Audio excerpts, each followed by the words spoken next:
dans toutes les sociétés, il y a de la violence qui s'exprime et des radicalités qui s'expriment, et que je me disais que j'avais contribué à les écouter, à les entendre, et que c'était autant qu'ils n'avaient pas finalement dégénéré, parce qu'il faut un moment… C'est une vertu cathartique. Absolument, absolument. Sapiens Sapiens, c'est chaque mois une conversation en toute liberté avec une personnalité du monde économique et intellectuel, un rendez-vous entre êtres humains pour se comprendre et comprendre le monde. Bonjour à tous, bienvenue pour ce nouveau numéro de Sapiens Sapiens.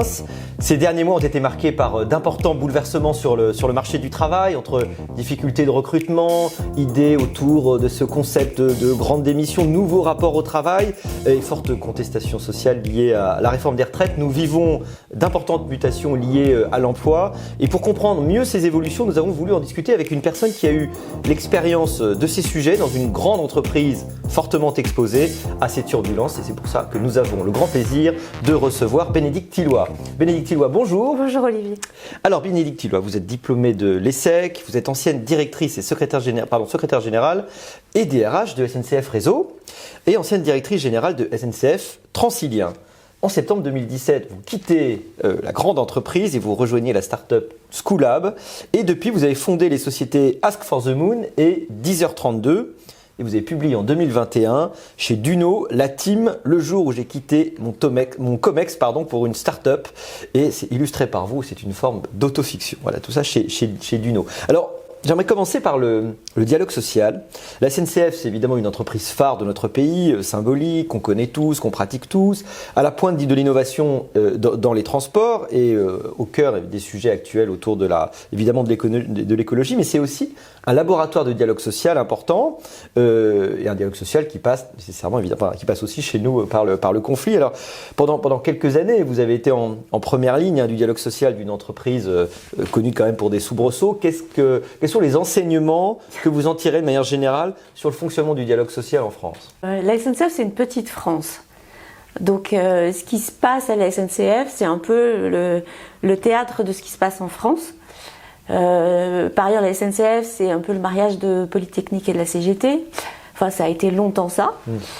Et le dialogue social à la SNCF, c'est très marqué par des relations avec les syndicats.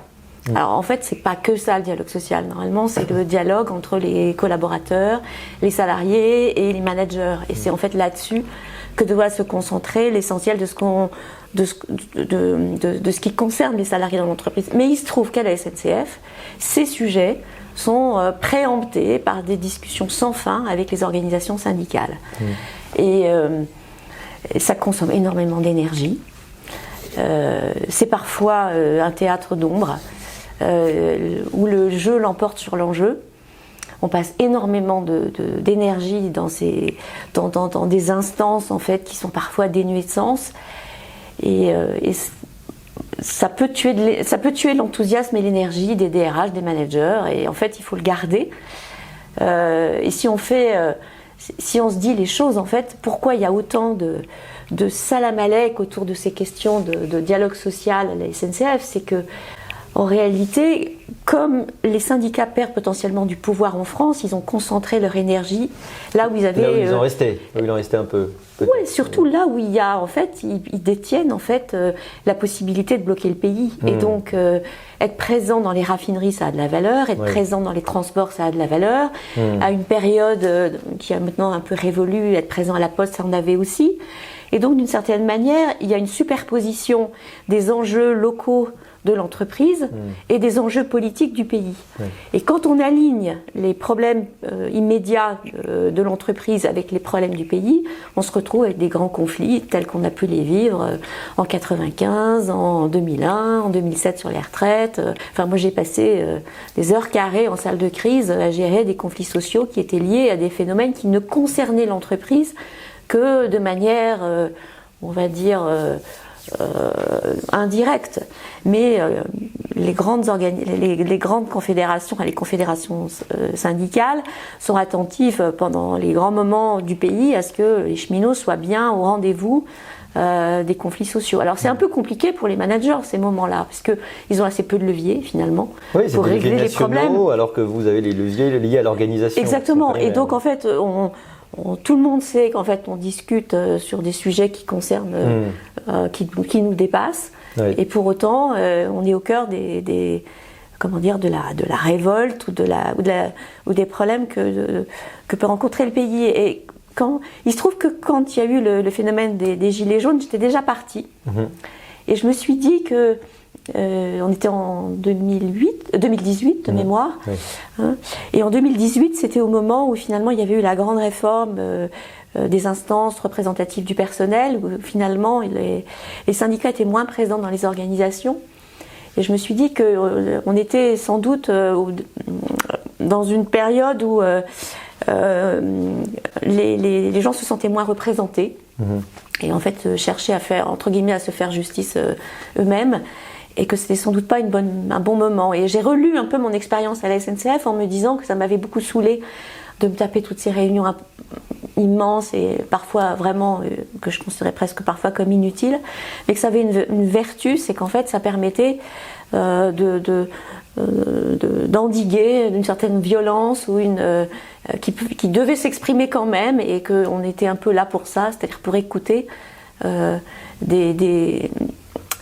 comment dire, pour participer au théâtre d'ombre. Oui, ou bien parce que dans toutes les sociétés il y a de la violence qui s'exprime et des radicalités qui s'expriment, et que je me disais que j'avais contribué à les écouter, à les entendre, et que c'était autant qu'ils n'avaient pas finalement dégénéré, parce qu'il faut un moment. C'est une vertu cathartique. Absolument, absolument. Je pense.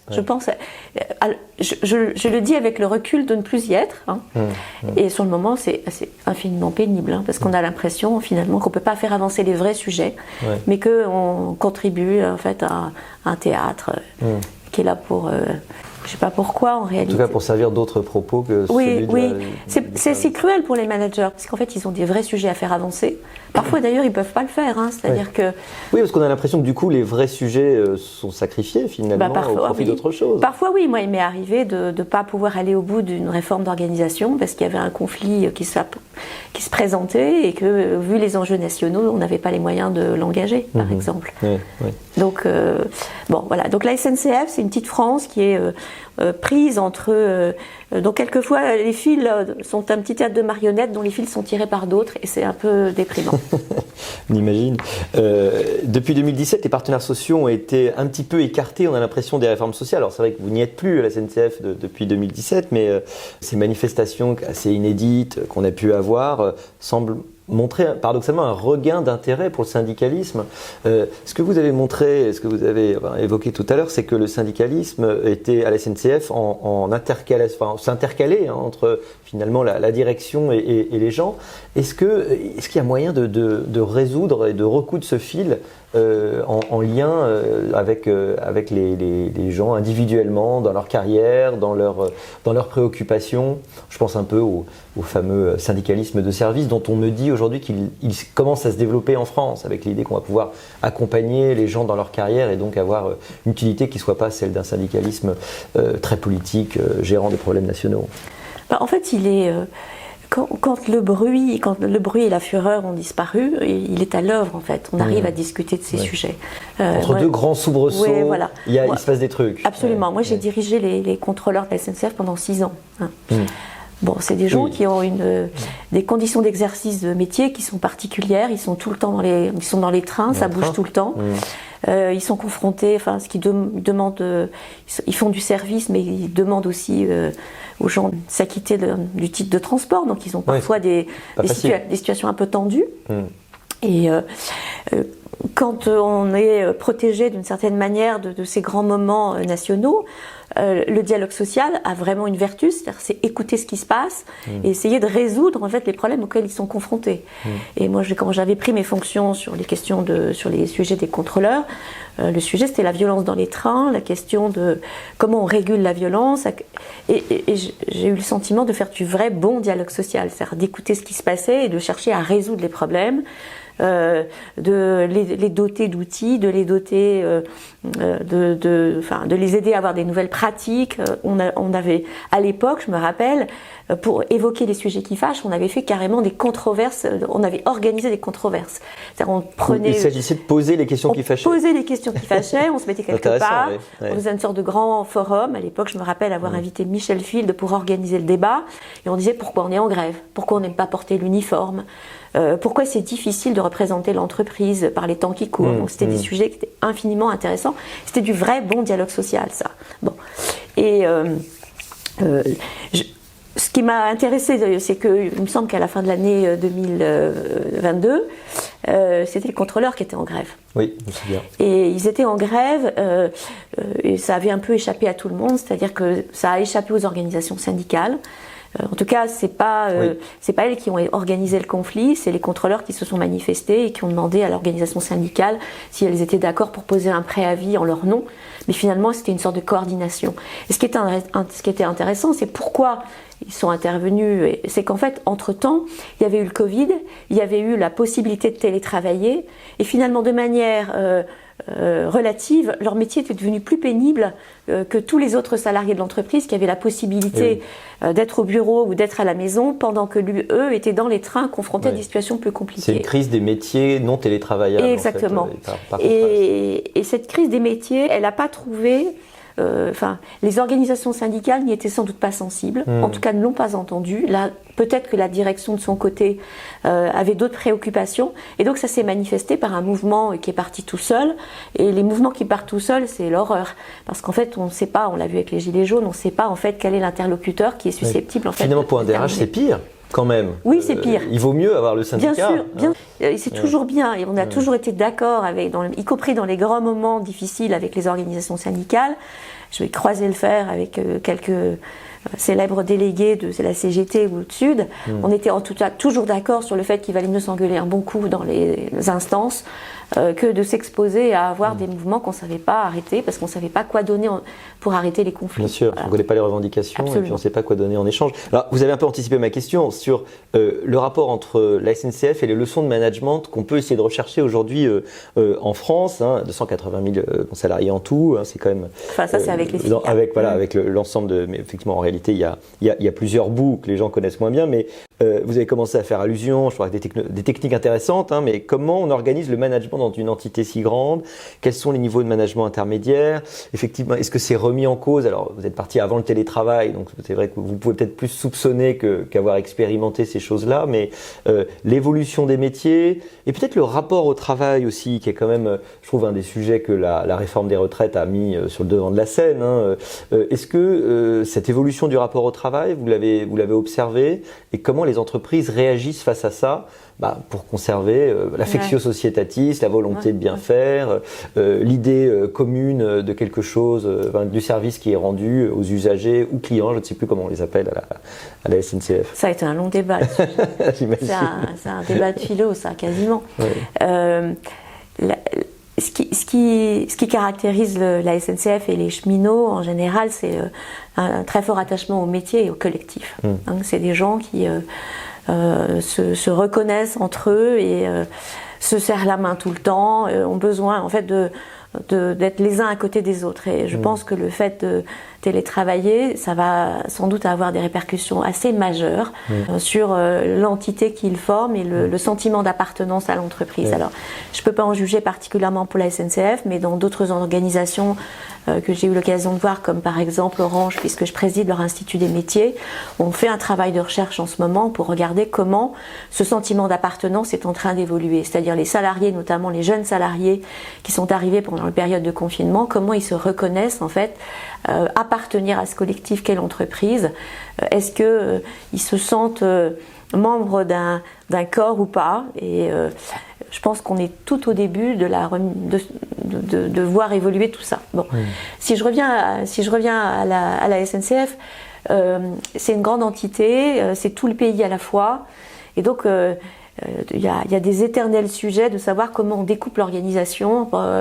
Est-ce qu'on l'organise par réseau? Réseau mobilité déjà, c'était pas le cas avant. Alors, réseau mobilité, c'est c'est l'idée qu'on doit séparer le réseau du transport parce que on va faire circuler d'autres transporteurs que la SNCF sur le réseau. Ce qui va être le cas, si je ne me trompe pas, quasiment dans très peu de temps.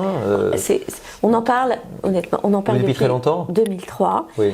Le fret a inauguré la concurrence à la SNCF et on a focalisé l'énergie des gens sur la concurrence, à mon avis totalement à tort, parce que en fait le principe du chemin de fer, c'est qu'il a été créé pour qu'il y ait une parfaite adhésion entre le rail et la roue. Un conducteur de train, c'est pas lui qui décide où il va, c'est un aiguilleur qui l'emmène. Bon. Et donc couper l'entreprise entre le rail et la roue, c'est un exercice en fait, comment dire, un peu bureaucratique. Et moi, ce que j'ai vécu, j'ai passé énormément d'énergie à justifier la nécessité de faire venir la concurrence. Dans les faits, on a quand même beaucoup détricoté des processus qui étaient très bien huilés et on a transformé beaucoup de personnes en notaires et en gestionnaires de contrats, alors que c'était des gens qui avaient l'habitude de travailler ensemble pour faire un service de qualité. Donc, ça m'ennuie de vous dire que je trouve que la concurrence n'a pas été la perspective de la concurrence n'a pas été une si belle idée à la SNCF, parce que je crois plutôt à la vertu de la concurrence en général, mais je trouve qu'à la SNCF ça a fait perdre beaucoup d'énergie et beaucoup de sens au métier.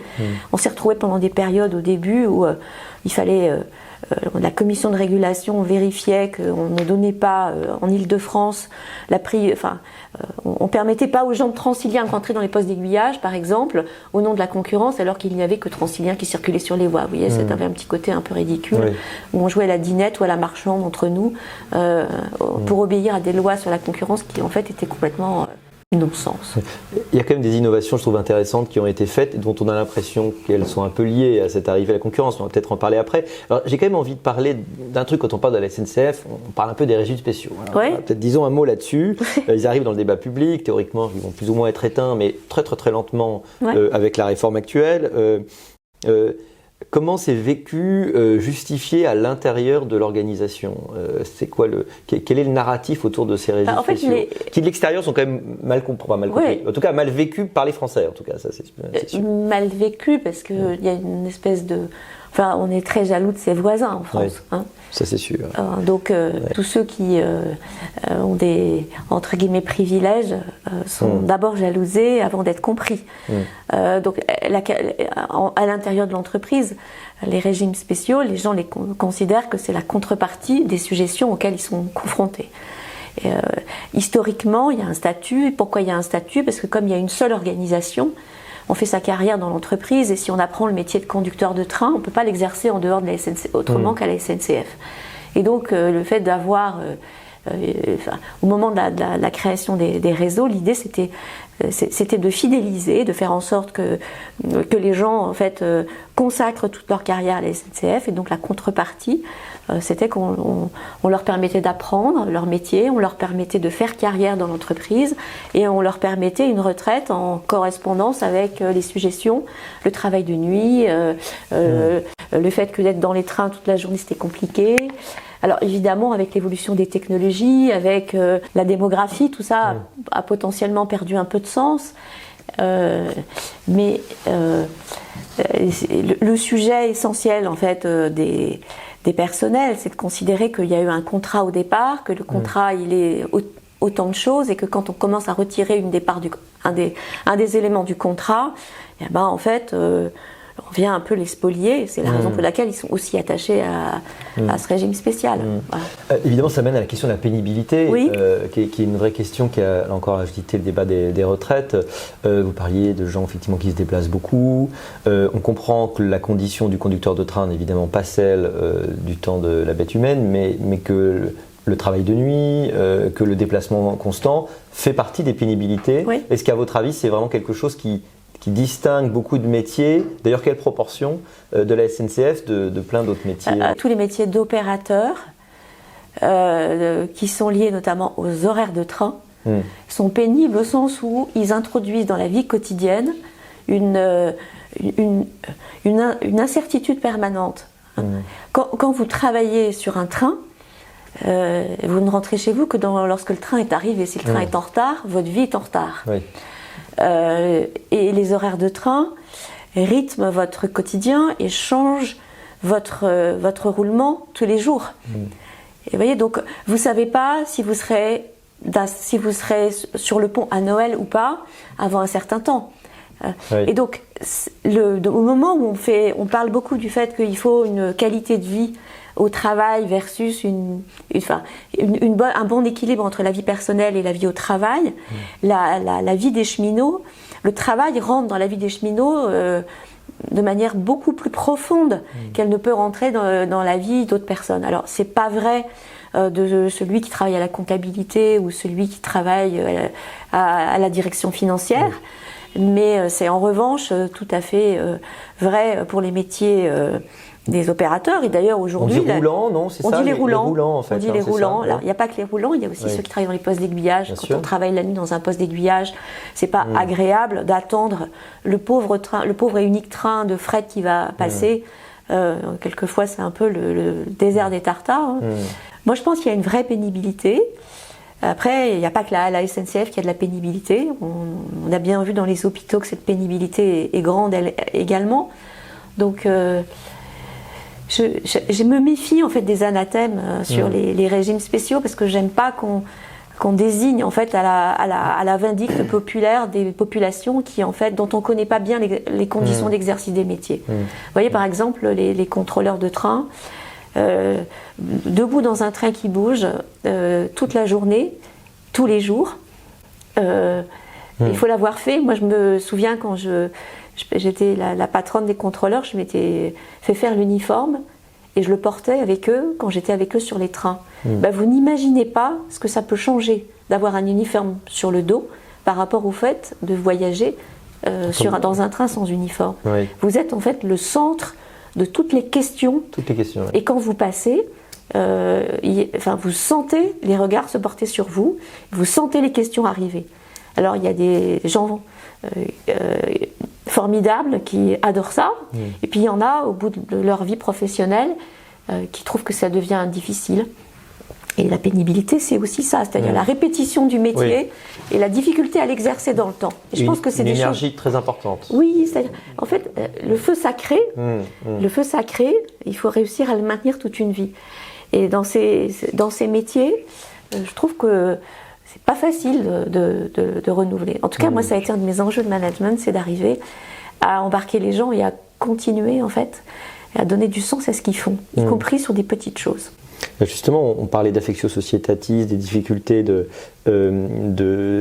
travail au quotidien. Est-ce qu'il y a une forme de pénurie des talents ? On a l'impression que dans une grande partie de l'économie, c'est ce qu'on observe, peut-être surtout depuis quelques années.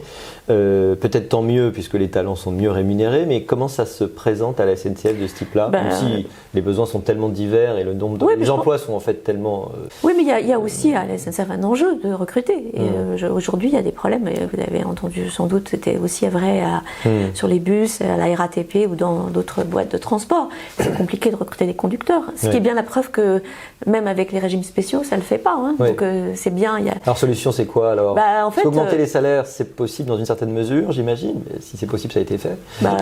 Oui, après, c'est justement toutes les conditions d'exercice. C'est-à-dire, on entend beaucoup parler de la semaine de 4 jours. On entend parler la semaine de 4 jours, c'est peut-être une solution, par exemple. C'est quelque chose qui, même pour les roulants, j'imagine qu'il y a déjà des dispositifs de pause. Alors il y a déjà en fait des organisations du travail qui sont facilitées en Île-de-France sur certains domaines un peu compliqués, bien sûr. Mais c'est ça. En tout cas, quand on paye la pénibilité, on l'efface jamais. Et donc elle revient systématiquement. Et donc il faut chercher à la résoudre. Et c'est plus difficile, mais c'est la seule façon. Et donc résoudre la pénibilité, c'est chercher à automatiser un certain nombre de tâches pénibles. Et puis c'est aménager aussi les horaires de façon à ne pas enchaîner les nuits, de façon à ne pas enchaîner tous les Noëls dans une année. Enfin, ça nécessite en fait d'être très attentif aux organisations du travail. Voilà. Et c'est là que le management doit être à l'écoute. Et or, les organisations du travail, on sait qu'elles sont directement un enjeu de productivité. Et donc, il faut les regarder avec ces deux regards. Et ça, c'est un des sujets qui m'a beaucoup intéressée. C'est vraiment regarder une organisation du travail en étant sûr de la regarder avec le regard du patron et le regard du salarié. Donc, le regarder par le haut et par le bas en même temps. En même temps. Ce qui est vraiment pas simple, effectivement. Non, mais et de voir. Ça correspond pas exactement. Et dans un dialogue social, c'est de poser les termes de l'intérêt de l'un et de l'autre et de regarder comment on arrive, ce qu'on peut faire converger et ce qu'on n'arrive pas à faire converger. Est-ce qu'il y a des endroits où ça se recouvre? Pas toujours. Pas toujours, mais je me rappelle avoir négocié une négociation qui a duré 19 heures, les horaires, et notamment m'être concentrée sur le travail de nuit. Par exemple, sur le travail de nuit, dans les postes d'aiguillage, quand on est en 3-8, on s'était demandé si la période de nuit qui va de 22 à 6 heures où on voit un seul train passer, est-ce que ça se justifie? Est-ce qu'on n'a pas peut-être intérêt à prolonger un tout petit peu les deux périodes de journée pour s'éviter en fait ce travail qui consiste juste à être présent? Il n'y a rien de plus déprimant que d'être présent en attendant et de se sentir inutile. Donc on avait convergé sur le fait que peut-être il valait mieux avoir 2 séquences de 9 heures plutôt que 3 séquences de 8. Alors je voulais parler du futur de la SNCF.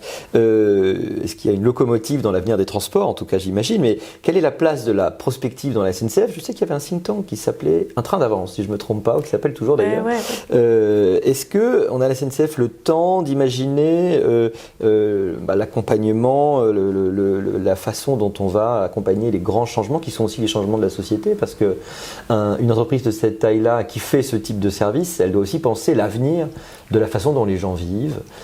C'est quoi cette vision, quoi? Non seulement elle doit le faire, mais elle le fait. Et en fait, c'est ce qui est passionnant, c'est qu'en fait, on est à la fois confronté, quand on est dirigeant, au temps très court, le temps de l'urgence, et de l'opérationnel, de ce qu'il y a à faire tout de suite, et au temps très long. Et en fait, la caractéristique des dirigeants, c'est qu'ils n'ont jamais l'opportunité de travailler sur la conception de nouvelles offres et sur leur mise en production. Enfin, moi, j'ai vu arriver les nouvelles rames du Transilien. Elles avaient été commandées par mon prédécesseur et elles ont fonctionné à plein régime avec mon successeur. Et donc, on s'est passé le relais sur le design de ces nouvelles rames. Et c'est ça qui nous donne le sentiment qu'on travaille dans une continuité. Et bien sûr, on travaille sur les perspectives et la prospective. Et en fait, à la SNCF, il y a de tout. C'est-à-dire, vous avez des postes qui datent d'après la guerre. Et puis, la gare Saint-Lazare, elle est un peu dans son jus. Et puis, à côté de ça, vous avez des réflexions sur le train autonome. Mais en même temps, vous faites ça en même temps. Donc, c'est super. Train autonome, voilà, quelque chose qui doit bien faire réfléchir et réagir au sein de la SNCF. Oui, alors je pense que pour le coup, vu la pénurie de conducteurs aujourd'hui, je pense que ça doit régler des problèmes. Enfin, ça ne les règle pas immédiatement. La RATP a commencé, la RATP a lancé la ligne 14, la ligne 4, la ligne 1, et en fait a donné un peu le ton sur les grandes évolutions des métiers. Elle a préparé les conducteurs en fait à comprendre que leur métier allait évoluer et elle leur a donné des responsabilités en fait dans la préparation de ces évolutions en les sortant des cabines de conduite pour les amener dans les postes de commandement de la ligne et ça a beaucoup de valeur. Du point de vue de l'entreprise, il y a quand même un grand enjeu autour du maillage territorial, évidemment de l'opposition entre les grandes lignes très très bien desservies et puis celles qui le sont de moins en moins. Comment c'est aussi perçu à l'intérieur de l'entreprise? Les évolutions sont importantes sur 5 ans. En fait, le risque, c'est l'entreprise à plusieurs vitesses. À grande vitesse et à vitesse moins grande. Absolument. Alors bon, moi j'ai eu la chance de vivre les grandes années du TGV, d'arriver de toutes les lignes successives. Et puis j'étais le patron de Transilien. Et quand vous êtes le patron de Transilien, ça a été mon cas entre 2010 et 2014. En fait, vous constatez que le réseau d'Île-de-France est très abîmé. que les investissements finalement ont plutôt été mis sur les grandes lignes et pas sur l'Île-de-France, que le trafic, pour vous citer des chiffres de l'époque, avait été passé de 2 millions à 3 millions de voyageurs quotidiens en 10 ans, et qu'en fait ça craque de partout, et il faut investir de façon à améliorer les lignes. Et investir, c'est quoi? Ça veut dire faire des travaux quand les trains roulent, c'est difficile, et donc vous êtes à la fois à la recherche d'investissement, mais vous êtes aussi à la recherche de manières de faire les travaux, parce que si vous devez faire des travaux importants à la petite cuillère, en fait ça dure 10 ans pour faire vous devez, pour déplacer des grammes, faut en faire des tonnes, ça court. Bon, et c'est tout l'enjeu, c'est-à-dire c'est trouver des règles de trouver de l'argent, et deux, trouver des nouvelles manières en fait de réaliser les travaux de telle sorte que la régénération des voies puisse se faire rapidement. Ça, c'est un des gros enjeux de SNCF Réseau. Alors, les milliards dont on parle, le milliard pour la régénération qui a été décidé, les 100 milliards dont a parlé le président de la République, j'espère que c'est du vrai argent, et ça va être un des enjeux de la SNCF, c'est-à-dire de trouver des méthodes industrielles nouvelles pour que tout ça se traduise dans les faits rapidement. C'est formidable.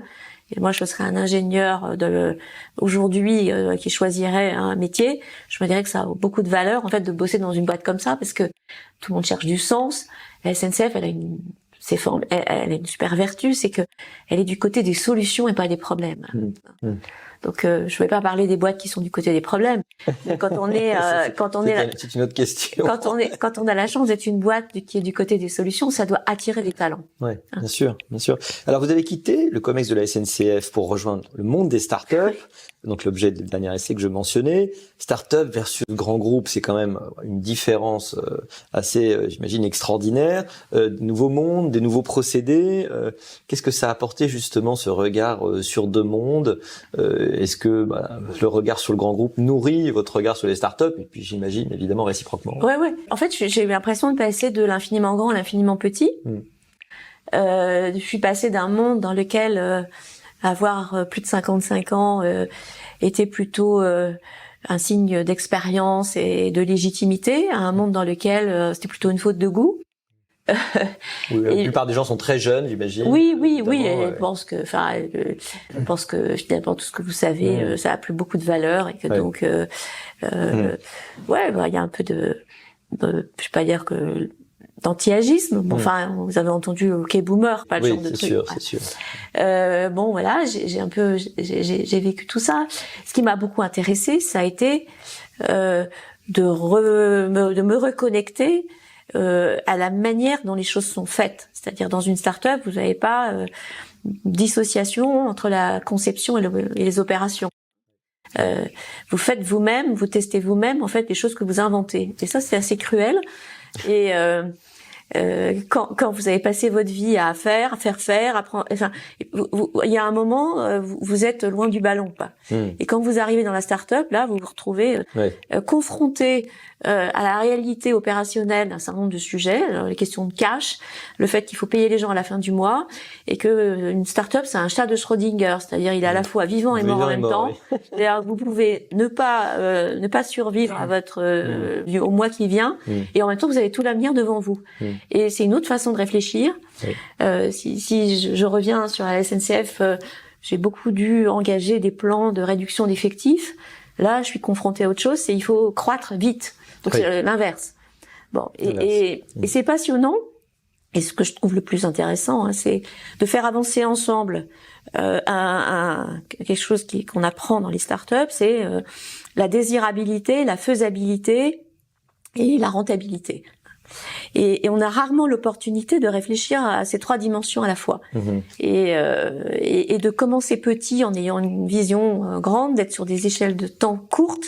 Enfin, j'ai retrouvé du plaisir à faire vraiment et pas à faire. On a l'impression qu'il n'y a rien de commun entre le management du baby-food, c'est un peu comme ça qu'on décrit celui des startups, et puis évidemment le management du service public. Est-ce qu'il y a en fait des points de raccordement quand même? Il y a un point de raccordement, c'est que si les salariés aiment pas ce qu'ils font, ils sont pas motivés, ouais. Et donc finalement on y revient toujours. Oui, on revient toujours à ça, c'est-à-dire que la question du sens, c'est quoi le sens, parce qu'on en parle beaucoup. Ouais. C'est quoi le sens? Le sens, c'est comprendre que l'action qu'on fait s'inscrit dans un projet et trouver que le projet est conforme aide la société à grandir et que c'est la société et que c'est en fait la société dans laquelle ces enfants vont grandir, c'est bien celle-là à laquelle on contribue.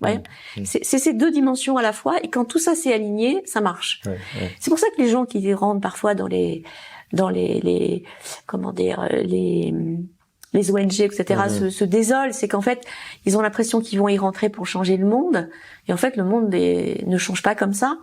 Et donc, en fait, il faut d'abord aligner son quotidien professionnel avec le projet de l'entité dans laquelle on travaille, et comprendre, en fait, en quoi il consiste. Et je trouve que ça reste vrai dans les startups, comme ça l'était à la SNCF, comme c'est vrai partout. Peut-être faire le deuil d'une forme de perfection aussi de la façon dont ça fonctionne. Oui. L'ONG, elle va pas totalement faire exactement ce qu'elle a On ne change pas le monde. On ne change pas le monde à coup de slogan. On contribue doucement à le faire évoluer, et en fait, ça a de la valeur de comprendre en fait en quoi son petit ouvrage en fait contribue à quelque chose de concret qu'on voit, dont on est fier. Voilà. Le reste. Ça reste Sisyphe quand même.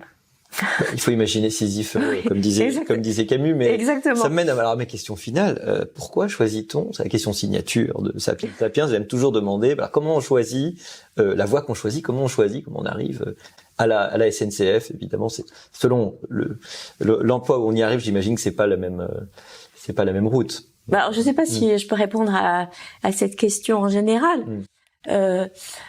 Quand j'y suis rentrée, la vérité, c'est que j'y suis rentrée un peu par hasard. Donc, et en fait, ce qui est surtout intéressant, c'est pourquoi j'y suis restée. Et j'y suis restée parce que à toutes les étapes de ma carrière, on m'a confié des projets qui, à chaque fois,